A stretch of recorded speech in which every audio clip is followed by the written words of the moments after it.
A rider tears through the gates of Thebes at dawn, his horse foaming, his voice cracking before he even dismounts, shouting, "He's dead!" People stop in the street. A merchant grabs his arm. "Who's dead?" "Alexander, killed in Illyria, the whole army wiped out." Within minutes, the news spreads through the agora like fire through dry grass. Thebans who have hated the Macedonian garrison, camped on their acropolis for 2 years, begin gathering in the square. If the boy king is dead, Macedon has no king. Excited, then Thebes is free. An old councilman pushes through the crowd, shouting for calm. "We don't know if this is true." Nobody listens. By nightfall, armed Thebans surround the Macedonian garrison at the Cadmea, cutting off food and water. 2 officers inside the fortress are dragged out and killed in the street. Word races to Athens, to Corinth, to every city that has resented Macedon's grip on Greece. A Theban commander stands before the assembly, fists raised. "We fought beside our fathers for freedom once. We will fight for it again." Cheers erupt. Weapons are pulled from storehouses that haven't been opened in years. Nobody in that square believes Alexander is still alive. They are wrong. 300 miles north in the mountains of Illyria, Alexander is very much alive and very much furious. A scout kneels before him breathless. "My king, Thebes has risen. They've killed our men at the Cadmea." Alexander's face doesn't change. He simply turns to his generals. "How fast can the army move?" One of them hesitates. "Thebes is 13 days away at forced march." "Then we'll do it in 7. His officers exchange glances. Nobody argues. Within hours, the Macedonian army is moving south, cutting through mountain passes most commanders would call impossible in winter. Men collapse from exhaustion and are left behind. Alexander doesn't slow down. "They think I'm dead," he tells his companion Ptolemy one night by the fire. "Let them keep thinking that until the moment I'm standing at their gates." 6 days later, a Theban watchman on the city wall squints at the horizon and freezes. "Riders, coming from the north." Another guard laughs. "Reinforcements from Athens, finally." The watchman doesn't laugh. "That's not an Athenian banner." Within the hour, the full weight of what's approaching becomes clear. Not a rumor, not a rival army. The Macedonian phalanx, 20,000 strong, forming a line outside the walls of Thebes. Panic spreads through the city faster than the earlier celebration did. "It can't be him. He's supposed to be dead." A Theban officer climbs the wall to see for himself, and what he sees drains the color from his face. At the center of the Macedonian line, unmistakable even at this distance, sits a rider on a black horse. Alexander has come back from the dead, and he is not in a forgiving mood. Inside the city walls, the council convenes in chaos. "We send terms. We surrender the instigators, not the city." Another voice cuts through. "And what if he refuses?" Silence. Outside the walls, Alexander receives the Theban envoys without rising from his seat. Their offer is simple: hand over the men responsible, and Macedon spares the rest. Alexander's answer is not what they expect.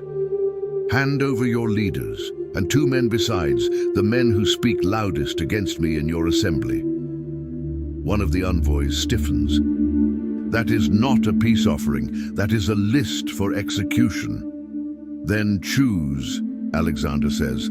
"Surrender them, or I burn the city to its foundations." The envoys return to Thebes with the ultimatum. The assembly erupts. "We will not hand over our own citizens like criminals." Then we fight. With what army? Athens sent no soldiers. Sparta sent none. A young Theban rises, his voice shaking with fury rather than fear. "Then we die as Thebans, not as slaves who begged for mercy." The vote is nearly unanimous. Thebes chooses war. At dawn the following day, Macedonian siege engines roll toward the outer walls. while Alexander's infantry forms up in the fields beyond the city. Inside the Cadmea, the trapped Macedonian garrison hears the horns of their own army approaching and begins fighting from within the fortress walls. A pincer forms before the Thebans even realize what's happening. They're attacking from two sides. The garrison, they've broken out. Chaos erupts along the southern wall as Macedonian troops storm through a gate left carelessly undefended in the confusion. Hold the line! Hold! Theban hoplites scramble to plug the breach, but the disciplined Macedonian phalanx pours through faster than they can organize. Spears crash against shields in the narrow streets. Alexander's allied Greek troops, soldiers from cities that have old scores to settle with Thebes, flood in behind the Macedonians, and the fighting turns from a battle into something far uglier. Show no mercy, they murdered our garrison. What follows is no longer a siege, it is a massacre. Houses are set ablaze, families are dragged from their homes. A Theban mother shields her children in a doorway as soldiers move house to house. Please, we surrendered, we surrendered! The chaos does not stop. By the time the sun sets, more than 6,000 Thebans lie dead in the streets and ruins of their own city. 30,000 survivors, men, women, children, are rounded up in the agora, roped together and sold into slavery within days. Alexander walks through the smoking ruins the following morning with his generals, surveying what remains. One officer asks the question no one else dares to. "The whole city, my king, even the temples." Alexander's answer is cold. "Leave the temple of Pindar standing, the poet's house too. The rest, level it." By nightfall, one of the most powerful cities in Greek history has been erased from the map, its people scattered in chains across the ancient world. News of Thebes reaches every corner of Greece within days, and the effect is immediate. Athens, which had been preparing to join the rebellion, sends frantic envoys instead, begging forgiveness and offering full submission. City after city that once whispered about resisting Macedon falls silent.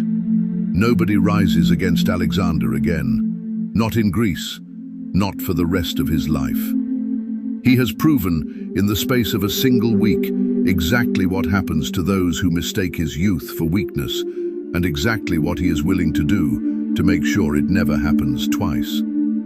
With Greece finally silenced behind him, Alexander turns his eyes east, toward an empire far larger and far richer than anything Macedon has ever faced. Because the destruction of Thebes was never the true war. It was only the warning. The real invasion, the one that will carry Alexander across an entire continent, is about to begin. Watch it now.